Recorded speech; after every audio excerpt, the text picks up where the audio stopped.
My friend has invited us to watch the big game online.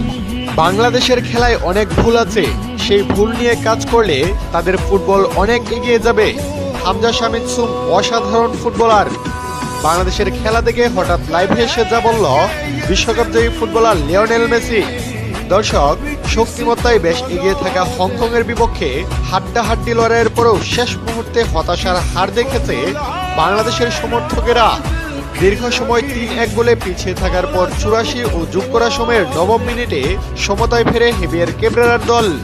কিন্তু রেফারির শেষ বাঁশি বাজানোর আগ মুহূর্তে হামজা শামিদ মুরসালিনদের হতাশার সাগরে ডুবে হ্যাটট্রিক পূর্ণ করলেন হংকংয়ের রাফায়েল মার্কেস। ফলে বাংলাদেশ হেরে যায় ৪-৩ ব্যবধানে।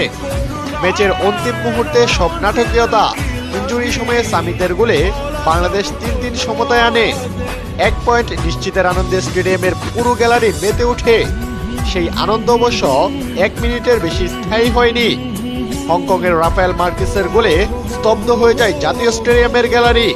৪-৩ গোলে হংকং এগিয়ে যাওয়ার পর মুহূর্তেই কুয়েতি রেফারি সৌদ আল সামহান ম্যাচ শেষের বাঁশি বাজান।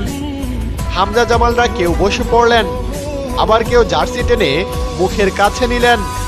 হোম ম্যাচে একবার লিড নিয়ে আবার সমতা আনার পরেও শেষ পর্যন্ত হারেই সঙ্গী হলো বাংলাদেশের। এই হারে বাংলাদেশের ৪৫ বছর পর আবার এশিয়া কাপ খেলা অনেকটাই ধূলিসাৎ হয়ে গেছে। যাই হোক দর্শক, এদিকে বাংলাদেশের খেলা দেখে হঠাৎ লাইভে এসে বোম ফাটানো এক মন্তব্য করেছেন বিশ্বকাপ জয়ী ফুটবলার লিওনেল মেসি।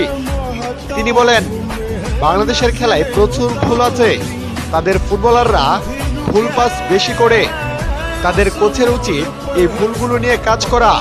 তবে হামজা চৌধুরী একজন অসাধারণ ফুটবলার।